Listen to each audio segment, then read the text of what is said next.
الحمد لله الحمد لله وكفى وسلام على عباد الذين اصطفى أما بعد فأعوذ بالله من الشيطان الرجيم بسم الله الرحمن الرحيم قل يا عبادي الذين أسرفوا على أنفسهم لا تقنطوا من رحمة الله إن الله يغفر الذنوب جميعا إنه هو الغفور الرحيم قال النبي صلى الله عليه وسلم أكثروا ذكر هازم اللذات الموت وقال تعالى في شأن حبيبه ومحبوبه ومعشوقه مخبرا وآمرا إن الله وملائكته يصلون على النبي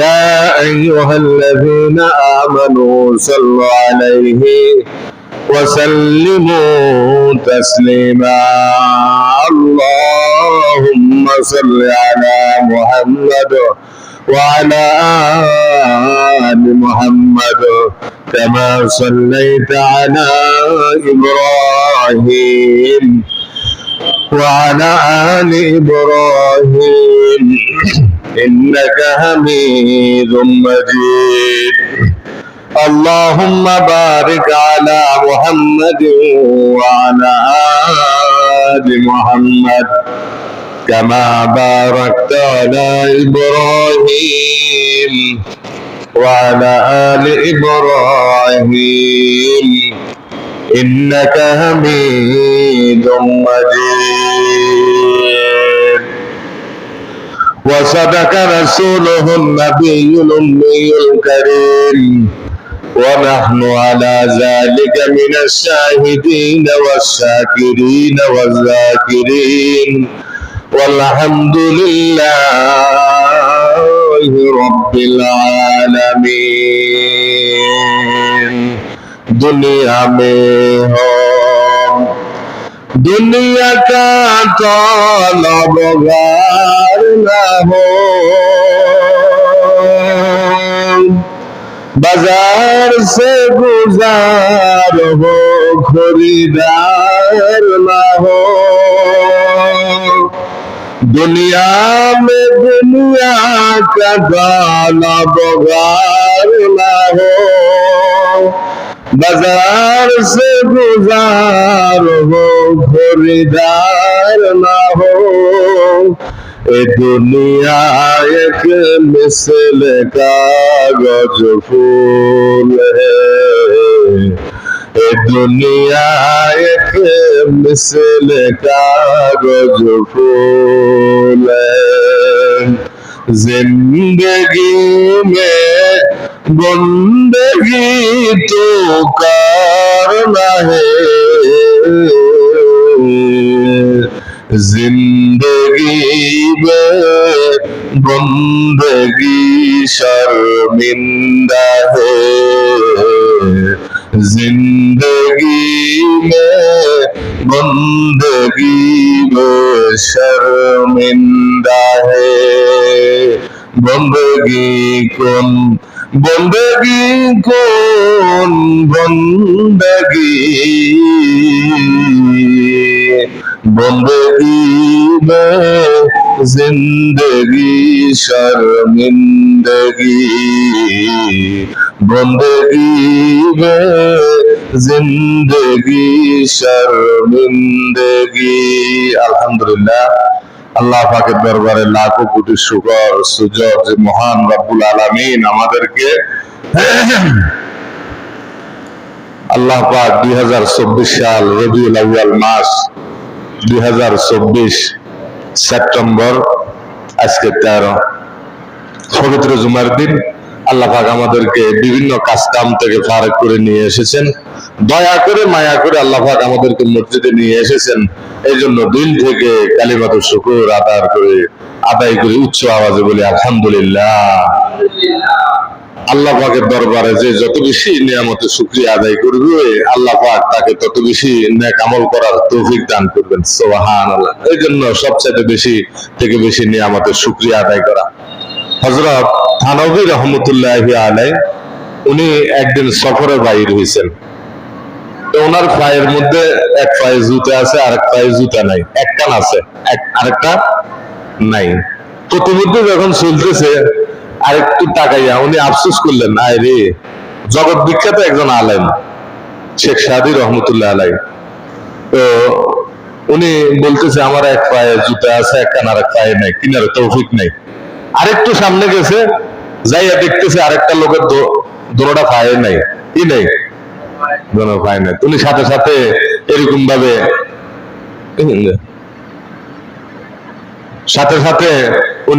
ভাবে চিন্তা করলেন যে আল্লাহ পাক তার থেকে আমাকে অনেক ভালো রাখছে। আমার তো জুতো একটা নাই, ওনার তো পায়ে নাই, ওনার তো কি নেই। সুবহানাল্লাহ। আল্লাহ রাব্বুল আলামিন তাই কোরআনুল কারীমের মধ্যে ১৫০০ বছর আগে বলে দিয়েছেন, বান্দা তোমাকে আমি যতগুলো নিয়ামত দিলাম, জন্ম থেকে মৃত্যু পর্যন্ত, খুলনা থেকে কবর পর্যন্ত, এই নিয়ামত গুলা তুমি কখনো শেষ করতে পারবে না। যখন নিয়ামত তোমার সামনে আসবে, আর নিয়ামত যখন শুকরিয়া তুমি সাথে সাথে বান্দা হিসাবে আমি মালিক তোমাকে যে নিয়ামত দান করলাম, তুমি সাথে সাথে বলবা আলহামদুলিল্লাহ। খাওয়ার পরে যে খানা আমি আল্লাহ তোমাকে দিলাম বান্দা, ওই খানা খাওয়ার পরে তুমি বলবা আলহামদুলিল্লাহ। আর যখন রাত্রে আমি ঘুমাইবার তৌফিক দিলাম, এই ঘুমানোর সময় বলবা তুমি আলহামদুলিল্লাহ। আবার ঘুম থেকে যখন আমি আল্লাহ রাব্বুল আলামিন উঠাইব, তখন তুমি বলবা আলহামদুলিল্লাহ। সুবহানাল্লাহ। তাহলে চিন্তা করেন কত সুন্দর করে আল্লাহ রাব্বুল আলামিন আমাদেরকে শিখাইলেন। একটু বিবেকের মধ্যে প্রশ্ন করেন, মানুষের সবচেয়ে বড় নিয়ামত এরকম ভাবে যখন আমরা ঘুমাইতে যাই, ঘুম যদি আল্লাহ না দেয় আমাদের কোনো শান্তি লাগে না, কি লাগে না। অনেক মানুষ দেখবেন ক্যাপসুল খায়, ট্যাবলেট খায়, বড় বড় দামি ওষুধ খায় ঘুমের জন্য, কিন্তু ঘুম তো ট্যাবলেট ক্যাপসুলের দ্বারা হবে না। ঘুম হলো আল্লাহ রাব্বুল আলামিনের একটা নিয়ামত। সুবহানাল্লাহ। ওয়া জাআলনা নাওমাকুম সুবাতা ওয়া জাআলনা আন-নাহারা মাআশা। আমি আল্লাহ রাব্বুল আলামিন তোমাকে যে ঘুম নামক একটা নিয়ামত দিলাম, কেন দিলাম বান্দা তুমি জানো নি?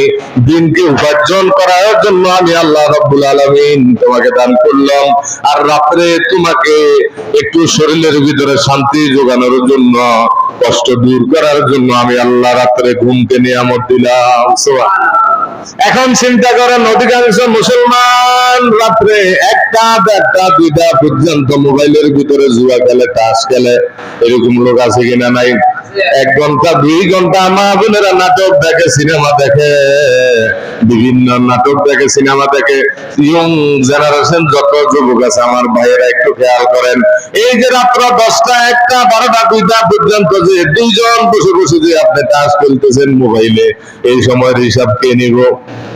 ওই আল্লাহ রাব্বুল আলামিন ওই সময়ের হিসাব নেবে। বান্দা যুবক, তুমি সময় নষ্ট করিও না, এই সময়টার দাম অনেক বেশি।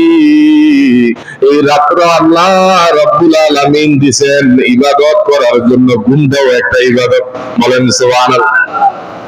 ডাক্তার রিসার্চ করছেন, যারা রাত্রে ঘুমায় না, 6 ঘন্টার ঘুম কম যাবে, তাদের চোখের ছানির ভিতরে কালো দাগ পড়ে যাবে, তাদের ব্রেনের সমস্যা হবে, তাদের স্বাস্থ্যের সমস্যা হবে, তাদের মেজাজ ভালো থাকবে না। এই জন্য ১৫০০ বছর আগে বিশ্ব নবীজি মুহাম্মদুর রাসূলুল্লাহ, সকলে বলেন সাল্লাল্লাহু আলাইহি ওয়াসাল্লাম ১৫০০ বছর আগে বলে দিয়েছেন, এশার নামাজের পরে তোমরা বেশি সময় রাস্তাঘাটে দোকানে ঘোরাফেরা করবে না। এশার নামাজ জামাতের সাথে পড়ার পরে, নফল পড়ার পরে যদি পারো কিছু তাহাজ্জুদের নামাজ তুমি পড়ে নিবে। জোরে বলেন সুবহানাল্লাহ। তাহাজ্জুদের নামাজ পড়ে নেওয়ার পরে বান্দা যদি সময় পাও, মা বোনেরা যদি নামাজ পড়ার পরে যদি সময় পাও, একটু ওজিফা করো আর কোরআন তেলাওয়াত করো, সূরা ইয়াসিন করে ঘুমিয়ে যাও, কারণ এই ঘুমটা তোমার জন্য নিয়ামত হয়ে যাবে। জোরে বলেন সুবহানাল্লাহ। আর শেষ রাত্রে যখন মুয়াজ্জিন আযান দিবে, আসসালাতু খায়রুম মিনান নাওম, ঘুম থেকে নামাজ ভালো, তখন ওই ঘুম থেকে উঠানোর জন্য আমার আল্লাহ রাব্বুল আলামিন ফেরেশতা নিযুক্ত করে দেয়। ওই বান্দা বান্দির কাছে ফেরেশতারা যায়, বলে বান্দা আর ঘুমাইবার সময় নাই, তুমি যে রবের নিয়ামতের শুকরিয়া আদায় করার পরে যখন এশার নামাজ পড়ে যখন আল্লাহর শুকরিয়া আদায় করার পরে সূরা ইয়াসিন পড়ার পরে যখন শুয়ে পড়ছো, ওই আল্লাহর আর একটা হুকুমের ডাক এসে গেছে, ও আল্লাহর বান্দা তাড়াতাড়ি ঘুম থেকে উঠে যাও। সুবহান। এই ফেরেশতারা জাগায় দেয়। দেখবেন কোন নামাজের পিছনে কোনো পুলিশ নাই, কোনো র্যাব নাই, কোন এই ধরনের কোন সিচুয়েশন নাই যে ওনারা যাইয়া জাগাইয়া দেয়, কিন্তু খাঁটি নামাজি আল্লাহ যারা হবে তাদেরকে আমার আল্লাহ স্বয়ং ফেরেশতার মাধ্যমে জাগাইয়া দেয়। কথা মিছা কথা না, এসা কথা, সত্য কথা না মিথ্যা কথা। আর দেখবেন যারা এশার নামাজের পরে আর খবর নাই, এশার নামাজ জামাতের সাথে পড়লো না, আল্লাহর নাফরমানি করলো, এভাবে চলতে থাকলো। মা বোনেরা নামাজ পড়লো না, এশার নামাজ পড়লো না, টেলিভিশন সিনেমা দেখা অবস্থায় যদি মারা যায়, ওই অবস্থায় যদি আজরাইল আসে, আজরাইল আসতেও পারে কি পারে না? ওই অবস্থায় যদি আজরাইল আসে, আপনি চিন্তা করেন কি নিয়ে যাবেন কবরে? আপনার তো টেলিভিশন দেখতেছেন, সিনেমা দেখতেছেন, যুবক যারা আছে তারা মোবাইলের মধ্যে তাস খেলা দেখতেছে। ওরে যুবক, ওই তাস খেলা অবস্থায় যদি একজন পুলিশ আসে তুমি ভয় পাও, একজন র্যাবকে দেখি তুমি ভয় পাও, কিন্তু একজন আজরাইল যে মালাকুল মউত আজরাইল আলাইহিস সালাম, ওই খেলা অবস্থায় যদি তোমার জান নাই, তাহলে তোমার মৃত্যুর পরে জাহান্নাম ছাড়া কোনো উপায় নাই। নাউযুবিল্লাহ। তাহলে চিন্তা করেন ওই রাত্র বড় নিয়ামত। এই জন্য যুবকদের অবস্থা এমন হয়ে গেল, এখন রাত্রে 1টা 2টা 3টার পরে ঘুমায়, দিনের 12টা 1টা বাজে উঠে। নাউযুবিল্লাহ। না বাড়াই গেছি, 12টা 1টা বাজে উঠে, আমি দেখছি জোরে শুনে উঠছে, 12টা বাজে উঠছে ঘুম থেকে, মা ডাক দিছে, মার কথা শুনে না, মা তো আগে কন্ট্রোল করে না বাচ্চারে, বলছে মোবাইল একটা কিনে দিছে, বাবাও কন্ট্রোল করে না, চাইছে মোবাইল কিনে দিছে। এখন সন্তান তো রেডি মুড হয়ে গেছে, এখন যদি সন্তানের হিরে দিতে যায়, সন্তান বাপ মারে হিরে দাঁড়ায়। আয় হায় হায় রে। তাহলে চিন্তা করেন, আপনি তো তারে সুযোগ করে দিলেন, আপনি তো তারে শিখাইতে হইব। এই জন্য বলে নবীজি 7 বছরের সময় ছেলেদেরকে নামাজের শাসন করা, বলেন না সুবহানাল্লাহ। আর মেয়েদেরকে 10 বছর সময়, যদি ছেলের 10 বছর বয়স হয় তাকে বিছানা আলাদা করে দাও। বলেন বিছানা কি? মাসলা গুলো শিখি নেন। আজকে অধিকাংশ জায়গায় লাইকের বয়স কম, 10-15 বছর হয়ে গেছে, ভাই বোন একসাথে শোয়। জায়গা না থাকলে এক কথা, আপনি শুনেন কেন? ইসলামে কি বলে? ইসলাম আপনাকে বলছে 10 বছর পরে তার বিছনা আলাদা করে দাও। বলেন না সুবহানাল্লাহ। ছেলের বিছনা আলাদা করে দাও, বোনের বিছনা আলাদা করে দাও। বোন আলাদা একটা কেয়ারের ভিতরে থাকবে, যে রুমের ভিতরে থাকবে, যেখানে কেউ যাইতে পারবে না। বলেন না সুবহানাল্লাহ। কিন্তু আমরা বলতেছি সমান অধিকার, একসাথে হতো। এই জন্য চিন্তা করবেন, 10 বছর সময় নবীজি বলেন, 7 বছর বয়সের সময় তুমি তাকে নামাজের আদর, নামাজের শাসন করো, নামাজের জন্য ডাকো, তাকে নামাজের জন্য শেখাও। 7 বছরের সময় তাকে তুমি শাসন করিও না, কিন্তু নামাজের দাওয়াত তাকে দিতে থাকো। বলেন সুবহানাল্লাহ। এখন 7 বছর বয়সের সময় তাকে মসজিদে নিয়ে আসতে হবে। আপনি যখন জুমার নামাজ পড়তে আসবেন, আপনার সন্তানকে মসজিদে জুমার নামাজ পড়ার জন্য নিয়ে আসবেন। বলেন না সুবহানাল্লাহ। আপনি যখন ঈদের নামাজ পড়তে আসবেন, বাচ্চাকে নিয়ে আসবেন। আপনি যখন কবর জিয়ারতে যাবেন, আপনি বাচ্চাদেরকে নিয়ে যাবেন। আপনি ফজরের নামাজে আসছেন, আপনি বাচ্চাকে নামাজের জন্য নিয়ে আসবেন। মা বোনেরা যারা আছে, আপনি যখন নামাজ পড়তে দাঁড়াইবেন, বলেন আপনার মেয়ে ফাতেমা বয়স 7 বছর, 10 বছর বয়স হয়েছে, তাকে নামাজের কাতারে দাঁড়া করে দেন আপনার সাথে, বলেন না সুবহানাল্লাহ। আপনার নামাজ যদি হয় অথবা না হয়, কবুলের মালিক আমার আল্লাহ। হাদিসে পাকের মধ্যে আছে, ওই ফাতেমা যখন নামাজের মধ্যে দাঁড়িয়ে যায়, মা যখন ফাতেমা সন্তান 10 বছর বয়স, কয় বছর খেয়াল আসেনি, কয় বছর বয়স? হ্যাঁ, 10 বছর বয়সের সময় যখন নামাজের কাতারের মধ্যে মার সাথে নামাজের মধ্যে দাঁড়াইয়ে দিল, হাদিসের মধ্যে নবীজি ফরমান, ওই বান্দা যখন সেজদা দেয়, ওই বান্দা যখন রুকু দেয়, ওই মেয়ে যখন সেজদা দিতে থাকে, আমার আল্লাহ রাব্বুল আলামিন, তার তো এখনো নামাজ ফরজ হয় নাই, কিন্তু রুকুগুলো আল্লাহ কবুল করে নেন, সেজদাগুলো আল্লাহ রাব্বুল আলামিন কবুল করে নেন, সালামগুলো আল্লাহ রাব্বুল আলামিন কবুল করে নেন। ওই বাচ্চার নামাজের উসিলায় মার গুনাহকে আল্লাহ মাফ করে দেয়, বাবার গুনাহকে মাফ করে দেয়। তাহলে এখন চিন্তা করেন আমরা কোথায় আছি? আমাদের যে ছেলে সন্তান এখন আছে, আমরা অধিকাংশ বয়স্ক যারা আছি, বাচ্চাদেরকে মসজিদে আনি না, টেলিভিশন ধরাইয়া দিই, মোবাইল ধরাই দিই, ইউটিউব আর খেলাধুলা যত রকমের আকাম টুকাম আছে সব কিছু ধরাই দিই, নাউজুবিল্লাহ। এখন চিন্তা করেন প্রত্যেক বাচ্চার হাতে মোবাইল, টাচ মোবাইল। আমার মাথা ধরেন আফসোস, মোবাইল তো আমরাও চালাই, মোবাইলের ভিতরে ওয়াজ, আলহামদুলিল্লাহ, মোবাইলের ভিতরে ওয়াজ আর ওয়াজ, বিভিন্ন আলেমদের আলোচনা আমরা শুনি, বিভিন্ন আলেমদের সাথে আমাদের সাথে সম্পর্ক, কথাবার্তা বলি, ভালো একটা পোস্ট দিই, এই যে আলোচনা করতেছি এটাও চলে যাবে, বলেন না আলহামদুলিল্লাহ। এখানে কোনো কিচ্ছা কাহিনী বলতেছি না, বাবার কিচ্ছা কাহিনী। ও মুসলমান, যে কোনো একটা বিষয় নিয়ে আমি আলোচনা করি, কোরআন এবং হাদিস থেকে, কোরআনের তাফসীর যদি কেউ করে, একটা আয়াতের যদি কেউ ব্যাখ্যা করে, নবীজি 1500 বছর আগে বলে গেছেন, 500 রাকাত নফল নামাজ পড়লে যে সওয়াব হবে, ওই সওয়াব আল্লাহ রাব্বুল আলামিন যারা ওয়াজ শুনবেন, ওয়াজ করবেন, তাদের আমল নামায় আল্লাহ লিখে দিবে। আরে জোরে বলেন না সুবহানাল্লাহ, একটু জিকির করেন, লা ইলাহা, জোরে, লা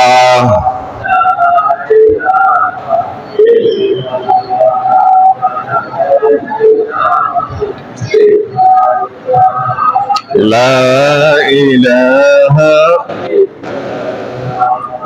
লা ইলাহা, লা ইলাহা,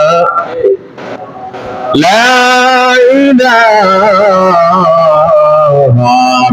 ইল্লাল্লাহু মুহাম্মাদুর রাসূলুল্লাহ সাল্লাল্লাহু আলাইহি ওয়াসাল্লাম। খারাপ লাগে নি কেন? ভালো লাগে দে। তাহলে যে কথাটা বলতেছিলাম, বাচ্চাদেরকে কোরআন শরীফ যদি আমরা শিখান, বাচ্চা করে যদি কবরস্থানে লইয়া যান, আমনে বাবার জানাজা গেছেন, বাচ্চারা লই গেলে গুণ হইব নি? কথা বলেন। কিছু বুঝে আছে, কিছু মানুষ আছে এলেন না থাকার কারণে হোলা না নিচ্ছে গুণ হইব, এটা কোন হাদিসে আছে? তো হোলারে ছবি দিলে বুঝে সওয়াব হইব, টেলিভিশন দ্বারা দিলে বুঝে সওয়াব হবে, মোবাইলে গেম দ্বারা দিলে বুঝে সওয়াব হবে। এমনও খেলা দেখতে দেখতে দেখতে দেখতে ব্লু ফিল্ম চলে আসবে, এমন মহিলা চলে আসবে যার চেহারা কাপড় নাই, শরীরে কাপড় নাই। ওই বাচ্চা ছোটবেলা থেকে দেখতে দেখতে যখন আসক্ত হয়ে যায়, ওই বাচ্চা যখন বড় হবে, নবীজি বলেন ছোট অবস্থায় যে অবস্থা বাচ্চাগুলা শিখবে, বড় হইলে ওই বাচ্চার ভিতরে ওই স্বভাবগুলা থাকবে। নাউজুবিল্লাহ। তাহলে চিন্তা করেন, বরফের আব্দুল কাদের জিলানীর গত সপ্তাহে যে আমি আলোচনা করলাম, উনি এখনো মায়ের পেটে ছিল। কোথায় ছিল? আয় হায় রে, মায়ের পেটে ছিলেন। মায়ের পেটে থাকা অবস্থায় আরো 18 পারা কোরআন শরীফের মুখস্থ হাফেজ হয়ে গেলেন। জোরে বলেন না সুবহানাল্লাহ। তাহলে চিন্তা করেন, এখনো জমিনে আসে নাই। আপনার বিবেকের সাথে প্রশ্ন করেন, মুসলমান আমরা অনেক ফতুয়া দিই, এই বাচ্চা কিছুই জানে না, বুঝে না, বয়স হলে ঠিক হয়ে যাব। আরে না না, আপনি তো তাকে ধ্বংসের দিকে ঠেলে দিতেছেন। ও মা, আপনি তাকে ধ্বংসের দিকে ঠেলে দিতেছেন। ও বাবা, আপনার সন্তানকে আপনি বিপদে ফেলাইতেছেন। যদি সন্তান বিপদে পড়ে যায়, ওই বিপদের ভিতরেও আপনি বাবাকেও নিয়ে যাবে, ওই মেয়ে যদি জাহান্নামে চলে যায় মাকেও নিয়ে যাবে, তাহলে বাঁচার কোনো উপায় নাই। জোরে বলেন নাউজুবিল্লাহ। তাহলে চিন্তা করেন ১৫০০ বছর আগে নবীজি যে কথা বললেন ওই কথা বাস্তব প্রমাণ সাথে মিলে গেল। বরফির আব্দুল কাদের জিলানী মায়ের পেটের ভিতরে থাকি মা জমিনে কোরআন শরীফ পড়ছে। বরফির আব্দুল কাদের জিলানী রহমতুল্লাহ আলাইহি মায়ের পেটে কোরআন শরীফ মুখস্থ করছে। বলেন না? তাহলে এখন চিন্তা করেন, জমিনে এখনো আসে নাই, মায়ের পেটে মুখস্থ যদি করিয়ে লাই, এখন যদি জমিনে আসে এরা যদি মসজিদে নিয়ে আসেন, লাভ হবে না লস হবে? লাভ হবে। মসজিদে নিয়ে আসবেন, বাচ্চাদেরকে মসজিদে নিয়ে আসবেন, দুষ্টামি করতে করতে এরা আল্লাহ আল্লাহ হয়ে যাবে। কন্যা সুবহানাল্লাহ। আর যদি এদেরকে মসজিদে না আসেন, আল্লাহ মাফ করুক, আল্লাহ মাফ করুক, এখন দেখবেন যাদের দাড়ি পাকি গেছে, বুড়া হয়ে গেছে, লুঙ্গি ঠিক মতন পড়তে পারে না, শরীর লুজ হয়ে গেছে, ঘরের ভিতরে থাকলে মায়া লাগে, মহব্বত লাগে, আর শরম লাগে, সমাজে চোখ দেখাইতে পারবে না, বিবির সামনে যাইতে পারবে না, তখন চিন্তা করে বিবেকের ভিতরে দাড়ি লাগে যে এখন নামাজে যাইতে হবে, এখন বয়স হয়ে গেছে, এখন কি হয়ে গেছে? হায় হায় রে, অধিকাংশ অবস্থা বাংলার জমিনের দিকে তাকাইয়া দেখেন, অধিকাংশ মসজিদে মুরব্বীর সংখ্যা, যুবকের সংখ্যা নাই, আর কিছু কিছু জায়গার ভিতরে যুবকের সংখ্যা কম না। সুবহানাল্লাহ। শহরের ভিতরে যাইয়া দেখেন যুবকের সংখ্যা, যখন মুয়াজ্জিন আযান দেয় মসজিদের ভিতরে ড্রাইভার, রিকশা চালক, ধনী গরিব, কালো সাদা এবং স্কুলের প্রফেসর পর্যন্ত একসাথে নামাজ আদায় করে। বলেন না সুবহানাল্লাহ। এই জমিনের ভিতরে দেখেন যখন আন্দোলন করছিল, আন্দোলন অবস্থায় ছাত্ররা বড় একটা ফুটেজ দেখি আমার হৃদয়ের ভিতরে শান্তি লাগলো। মুসলমান যখন জমিনে সিজদা দিবে, আল্লাহর কাছে সাহায্য চাইবে, ঠিক আল্লাহ এই জমিনের ভিতরে আল্লাহ রাব্বুল আলামিন আসমান থেকে রহমত দিয়ে দিবে। বলেন না? এই যুবকেরা কঠিন পরিস্থিতির ভিতরে, রৌদ্রের ভিতরে জমিনের মধ্যে নামাজ আদায় করে তারা দোয়া করলো। কলেজের মাঠের ভিতরে কোনো ছাতিও নাই, কোনো পাখাও নাই, কোনো মেশিনেরও ব্যবস্থা নাই। চিন্তা করেন যুবকেরা যদি ইবাদত করে, আল্লাহর কাছে সাহায্য চায়, আল্লাহর রহমত করতেও পারে কি পারে না? এই মুসলমান আজকে সমাজের দিকে তাকাইয়া দেখেন, যুবক যদি আমরা মসজিদে ইবাদত করার জন্য আসি, আমাদের লাভ হবে, আল্লাহর লাভ হবে না। এই জন্য আমি যে কথা বুঝাইতেছিলাম, আল্লাহর বান্দা, নবীর উম্মত, আশিকের দল, আপনি যখন জানাজা যাবেন, আপনার সন্তানকে জানাজা নিয়ে যাবেন, তখন দেখবেন এই সন্তান এই জানাজাটা দেখবো। জানাজাটা কি? আমি নিয়ে গেছি আমার সন্তানদেরকে, এখনো বুঝে না, এরপরে নিয়ে গেছে আলহামদুলিল্লাহ। বাবার কবর জিয়ারত করতে যাই, বাচ্চাদেরকে নিয়ে যাই, এদের দাঁড়াই থাকে 15 মিনিট 20 মিনিট দোয়া করে, মশার কাম আমিও খাই, বাচ্চারাও খাইতেছে। আমি যদি দোয়া করি, আমার বাচ্চাও আমার লাই দোয়া করবো। আর আমি দোয়া করতাম না, কামে তো না, যত বড় হুজুর হোক, আমার সন্তানও আমার লাই দোয়া করতেন না। এই জন্য আপনি আপনার জানাজা যাইলে, আপনি কবরস্থানে যদি আপনার বাবার কবরে যান, বাচ্চাদেরকে নিয়ে যাবেন। হাদিসে আছে বাচ্চাদের দোয়া কবুল। বাচ্চাদের দোয়া কি? আয় হায় রে, এটা হলো কবুল। আপনার আমার গুনাহ আছে, কারো কম কারো বেশি। বলেন কারো কম? বাচ্চাদের কি গুনাহ আসেনি? 10 বছরের আগে গুনাহ আসেনি? হায় হায়। তো এদেরকে 10 বছরের আগে, এখন এদেরকে বেশি থেকে বেশি ভালো কাজের ভিতরে তাদেরকে দাবিত করতে হইব। তাইলে আমাদের প্রজন্ম যারা আছে, তারা ইসলামের প্রতি, আল্লাহওয়ালার প্রতি, এরকম আল্লাহ আল্লাহ রাসূলের দিকে তারা আগাই যাবে। বলেন না সুবহানাল্লাহ। একটা সময় ছিল 20 থেকে 30 বছর আগে, আপনারা দেখছেন, হয়তো আমরা বয়স তেমন বেশি হয় নাই, ওই সময় মানুষ ছোটবেলা তারা দিন শিখতেন, মা বোনেরাও কোরআন শরীফ শিখছে। বলেন না সুবহানাল্লাহ। বাচ্চাদেরকেও ফজরের নামাজ পড়াইছে, বাচ্চাদেরকেও কি ফজরের নামাজ পড়াইছে। আর এরপরে মনে করেন 5 ওয়াক্ত নামাজ পড়ছে। নামাজের সময় এরকম ভাবে ঘরের ভিতরে তারা নামাজের একটা পরিবেশ করছে। যদি নামাজ না পড়তো ঘরে খাইতো না, শুনতে পারি, কথা হেসা না মিশে জানি না, নামাজ না পড়লে ঘরে খাইতো না মুরব্বী, আমি দেখছি পর্যন্ত, সম্পর্ক ছাড়িয়ে দিছে। কিন্তু আলহামদুলিল্লাহ তাদের ভিতরে এত অসুখ ছিল না। বলেন না সুবহানাল্লাহ। তারা এত লেনদেন, এত জর্জরিত ছিল না, এত রকমের বিপদ আপদের ভিতরে ছিল না। বলেন না সুবহানাল্লাহ। আর দেখেন তারা হায়াতও বেশি পেয়েছে আলহামদুলিল্লাহ, তাদের শরীর স্বাস্থ্য ভালো ছিল, এত হাসপাতাল, এত ডাক্তার তারা চিন্তা ভাবনা করে নাই। এখন যত আমরা ডিজিটাল হয়েছি, আস্তে আস্তে আস্তে আস্তে এখন আমাদের দেখবেন যত বয়স আমরা বাড়তেছি, মাত্র রাত্রে ওই 9টা থেকে শুরু করে 12টা পর্যন্ত সিনেমা নাটক চাইতে চাইতে চাইতে চাইতে, ছবি চাইতে চাইতে, কি এর স্বামী সেবা করবো? মোবাইল তো বয়স স্বামী হয়ে গেছে। হ্যাঁ, যুবকের জিজ্ঞাসা বয়স কত? 40 বছর। বিয়ের দরকার নাই, মোবাইলে বিয়া। কন্যা নাউজুবিল্লাহ। আর কি আমরা এগুলা ভালো জানেন হুজুরের থেকে। চিন্তা করেন 40 বছর 50 বছর হয়ে গেছে, বিয়ে কিন্তু মোবাইলের মধ্যে সবকিছু চলে, নাউজুবিল্লাহ। এটা বন্ধ করতে হবে। এটা যতক্ষণ পর্যন্ত মোবাইলের সফটওয়্যার বন্ধ না করবে, ততক্ষণ পর্যন্ত যুবকদের চরিত্র এবং মানুষের চরিত্র কখনো এরকম ভাবে ভালো করা সম্ভব না। বলেন না সুবহানাল্লাহ। এই জন্য আমরা সরকারের কাছে, যেহেতু আমাদের এখন সরকার নাই, এই আলোচনাটা যতটুকু পর্যন্ত যাবে, যারা দায়িত্বশীল আছে প্রত্যেককে আহ্বান করবো, যারা দায়িত্বশীল আছেন, মোবাইলের ভিতরে যতগুলা সফটওয়্যার আছে, ভালো সফটওয়্যার গুলা ছাড়া যতগুলা খারাপ সফটওয়্যার আছে, ওই সফটওয়্যারের কারণে যে যুবক সন্তান গুলা নষ্ট হয়ে যাইতেছে, যে মেয়েগুলা নষ্ট হয়ে যাইতেছে, ওই সফটওয়্যার গুলা বন্ধ করার জন্য তাদের কাছে আহ্বান করে বলেন না সুবহানাল্লাহ। তারা যদি সফটওয়্যার গুলা বন্ধ করে দেয় মুসলমান, কারণ আমরা তো এগুলা যখন দেখি জিনিসগুলা সহজ হয়ে যায়, আর দেখা যদি বন্ধ হয় জিনিসগুলা করাও বন্ধ হয়ে যাবে। বলেন না সুবহানাল্লাহ। এই জন্য ভাই মোহতারাম দুস্তার বুজুর্গ, আল্লাহ রাব্বুল আলামিন 1000 বছর আগে নবীজিকে বলে দিয়েছেন, 7 বছরের বয়সের সময় সন্তানকে, ছেলে যারা আছে তাদেরকে নামাজের জন্য বলো। কয় বছর বয়স বলেন? আজকে মুখস্থ করে নেন, বলেন না আমিন। খারাপ লাগেনি কোনো আপনাদের? আপনাদেরকে যে কোনো কথা বলি কোরআন এবং হাদিসের আলোকে বলি, বলেন না সুবহানাল্লাহ। কোনো কিচ্ছা কাহিনী বলি না। তো এই জন্য খেয়াল করবেন, প্রত্যেকটা বিষয় যদি খারাপ কিছু বলি এখানে চলে যাবো, এই কথাটা আজীবন চলতে থাকবে। চলতে চলতে আমার আমলনামায় গুনাহ আসবে, কল্লা নাউজুবিল্লাহ।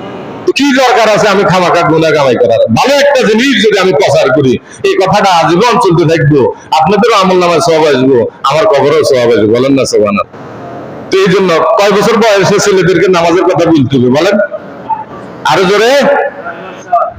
ছেলেদেরকে 7, ছেলেদেরকে কি নবীজি কইছে 7। 10 বছরের সময় না হইলে মারো, 10 বছরের সময় না হইলে মারো, আর শাসন করো 10 বছরের সময়। এখন আমরা আমাদের ছেলে সন্তানদেরকে আমরা চিন্তা করি যে এখন আমরা কোথায় আছি, এদেরকে আসলে 7 বছরের সময় কি আমরা বলিনি?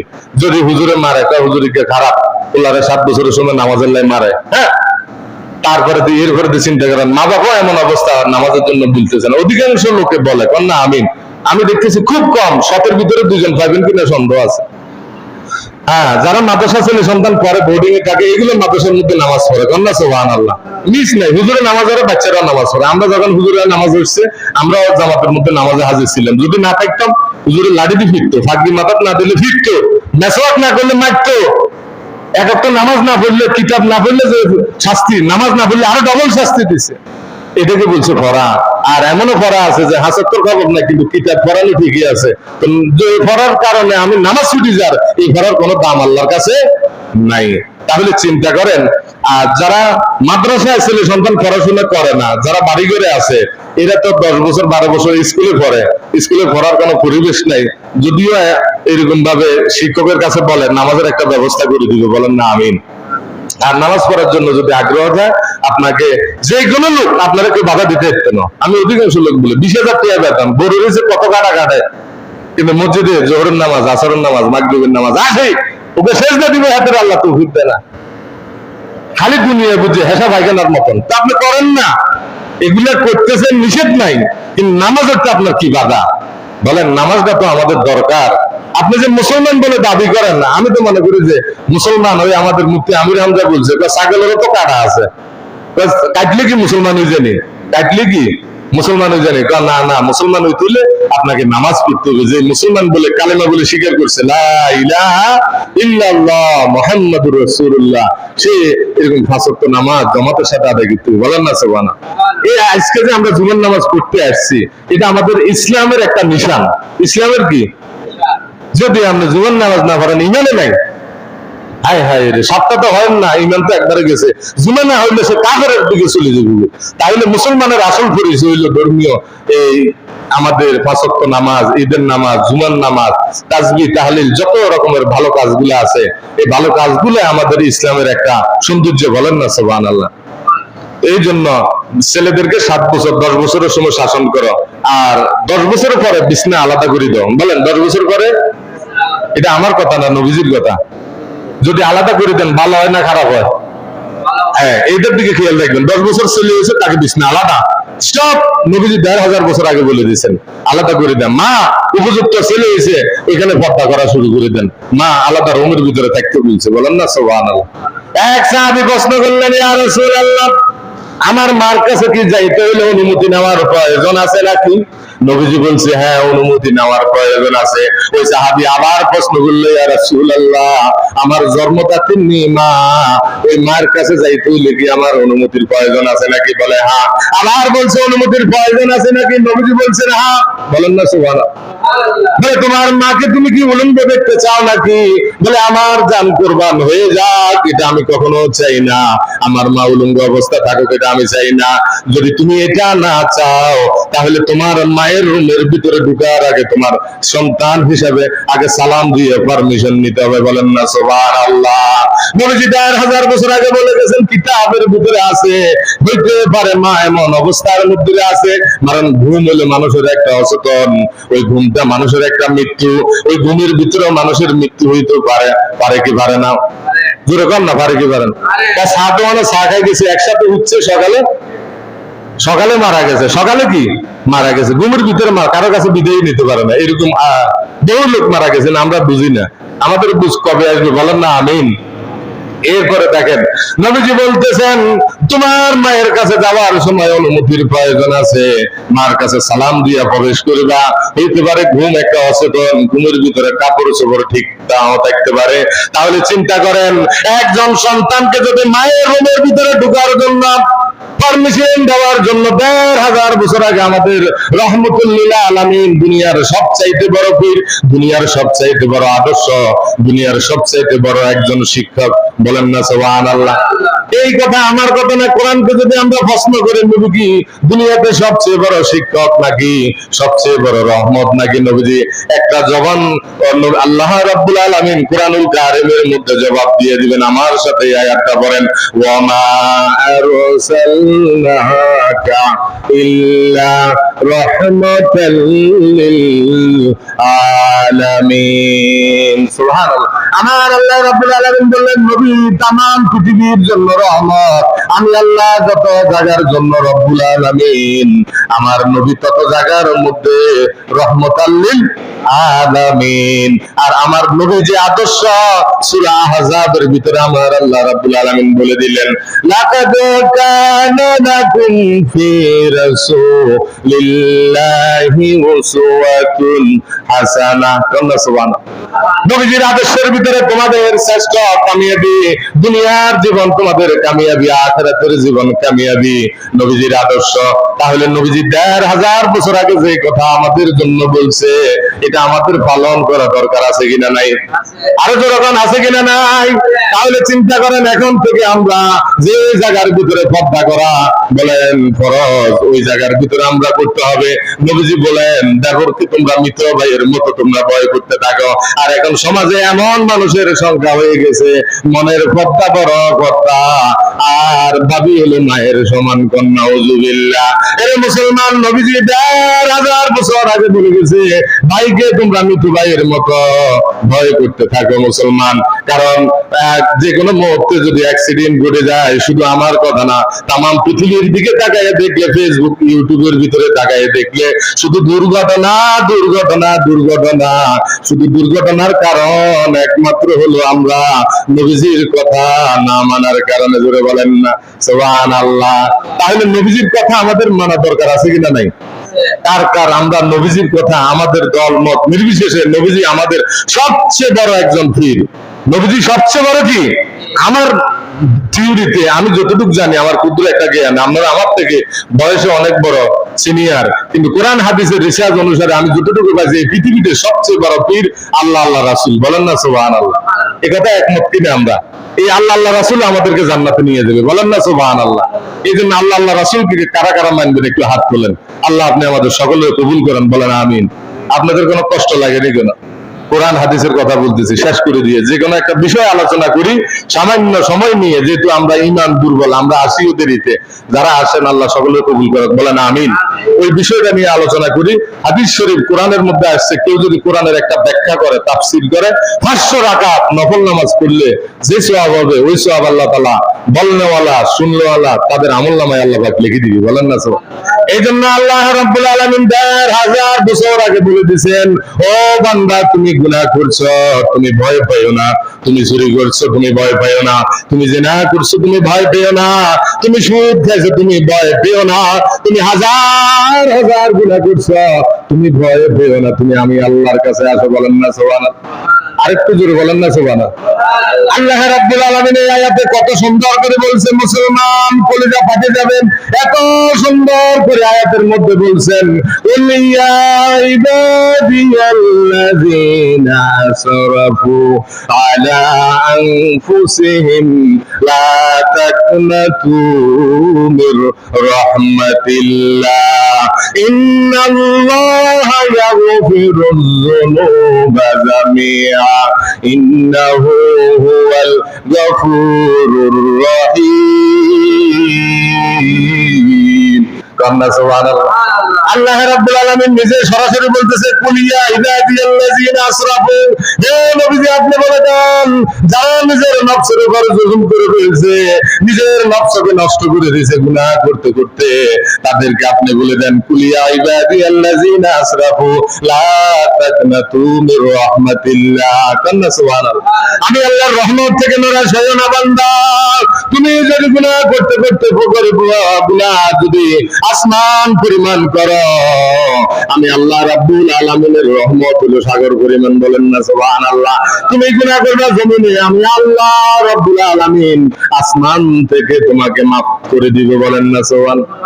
শয়তান কইতেছে, আল্লাহ আপনার বান্দা করে আমি গুনাহ করাইতে করাইতে করাইতে করাইতে এই জমিনের ভিতরে এরকম ভাবে আসমান পর্যন্ত করাই দিব। তো আল্লাহ পাক বলতেছে, শয়তান ঠিক আছে তোর কথা, তুই গুনাহ করাবি জমিনে, আমি আল্লাহ আসমান থেকে বান্দারে মাফ করে দিব, বলেন না সুবহানাল্লাহ। 70 থেকে 72টা মেয়ে জীবন্ত কবর দিয়ে লেছে দাহিয়াতুল কলবি, চিন্তা করেন, তাকেও আল্লাহ মাফ করে দিয়েছে, বলেন না সুবহানাল্লাহ। তাইলে দাহিয়াতুল কলবি কিতাবের ভিতরে আসছে, শেষ নবীজির সোহবতে জিবরাইল আমিন, বাবের দরজা মসজিদ নববীর পাশে, ওইখানে দাহিয়াতুল কলবি জিবরাইল আমিন এরকম ওনার শুরুত আকৃতি ধরে জমিনের মধ্যে ওহী নিয়ে আসছে, বলেন না সুবহানাল্লাহ। তাইলে 72টা মেয়ে দাফন করার পরও আল্লাহ তাকে মাফ করে দিয়েছে, আল্লাহর পথে আসার কারণে। কার পথে? নবীজির পথে আসার কারণে আল্লাহ মাফ করে দিয়েছেন। তার পথে সে থাকে না। এখন আমাদেরকে, আমরা যে যত গুনাহ করছি, গুনাহগুলোকে যদি দূরে এক জায়গায় রাখি আসি এবং আল্লাহর কাছে যদি আসি, আল্লাহ রাসূলের কাছে আসি, যদি আল্লাহর কাছে মাফ চাই আর কালেমা যদি পড়ি, সকলে বলেন লা ইলাহা ইল্লাল্লাহু মুহাম্মাদুর রাসূলুল্লাহ সাল্লাল্লাহু আলাইহি ওয়াসাল্লাম। একটু জিকির করেন, লা ইলাহা, লা জোরে, লা ইলাহা ইল্লাল্লাহ, লা ইলাহা, লা ইলাহা, লা হাসবি রব্বি জাল্লাল্লাহ মা ফি কলবি গায়রুল্লাহ নূর মুহাম্মদ সাল্লাল্লাহ লা ইলাহা ইল্লাল্লাহ লা ইলাহা ইল্লাল্লাহ হায়াতের মালিক যে আল্লাহ মৌতের মালিক সে আল্লাহ লা ইলাহা ইল্লাল্লাহ লা ইলাহা আসমানের মালিক যে আল্লাহ জমিনের মালিক সে আল্লাহ লা ইলাহা ইল্লাল্লাহ লা ইলাহা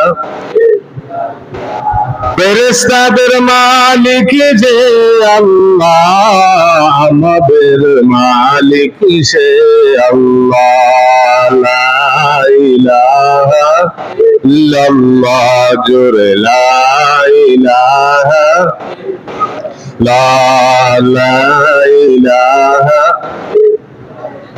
জান্নাতের মালিক যে আল্লাহ, জাহান্নামের মালিক সে আল্লাহ। লা ইলাহা লা ইলাহা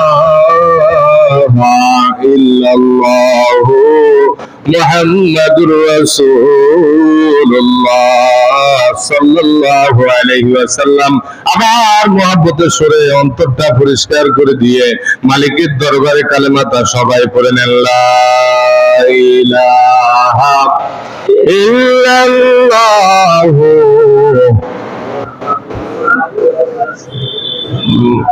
সাল্লাল্লাহু আলাইহি ওয়াসাল্লাম। খারাপ লাগছে না ভালো লাগছে বলেন? কারণ আলহামদুলিল্লাহ জিকির আমরাও করি, আপনাদেরকে করানোর উদ্দেশ্য নেই যে একটু জিকির করছেন, আমল নামায় নেকি দিছে কে? ওই দাহিয়াতুল কালবে 72টা মেয়ে কবর দেওয়ার পরে নবীজির দরবারে আসি বলতেছে, ইয়া রাসূলুল্লাহ, আমি এতগুলা মেয়ে কবর দিলাম, শেষ পর্যন্ত আমার মেয়ে সুন্দরীকে কবর দেওয়ার পরে আমার ভিতরে আফসোস আসলো, আমি যে এতগুলা গুনাহ করলাম, আমার আল্লাহ মাফ করবনি। নবীজি দাহিয়াতুল কালবিরে বলতেছে, ও দাহিয়াতুল কালবি, তুমি আমার হাতের সাথে হাত লাগাইয়া তুমি যে গুনাহ করছো ওই গুনাহগুলোর দিকে অনুতপ্ত হয়ে আমার সাথে কালেমা পড়ো, লা ইলাহা ইল্লাল্লাহু মুহাম্মাদুর রাসূলুল্লাহ সাল্লাল্লাহু আলাইহি ওয়াসাল্লাম। আমার বাবারা ভাইরা, তাহলে চিন্তা করেন দাহিয়াতুল কালবি জীবনের সব গুনাহগুলোকে আল্লাহ মাফ করে দিয়েছে কালেমার কারণে। ওই কালেমা ঠিকই আমাদের জামানাতে আছে, আমরা মুসলমান জামানা, আমরা জবান দিয়ে পড়ি, কিন্তু আমাদের গুনাহ মাফ করতে আল্লাহ পারে কি পারে না? ওই আল্লাহ রাব্বুল আলামিন এখনো আছেন। তাহলে আল্লাহ রাব্বুল আলামিন বলতেছে, বান্দা তুমি কত গুনাহ করছো, গুনাহের দিকে না তাকাইয়া, গুনাহের দিকে তুমি এরকম ভাবে অনুতপ্ত হইয়া আমার রহমতের দিকে আসো। আমার রহমত অনেক বেশি।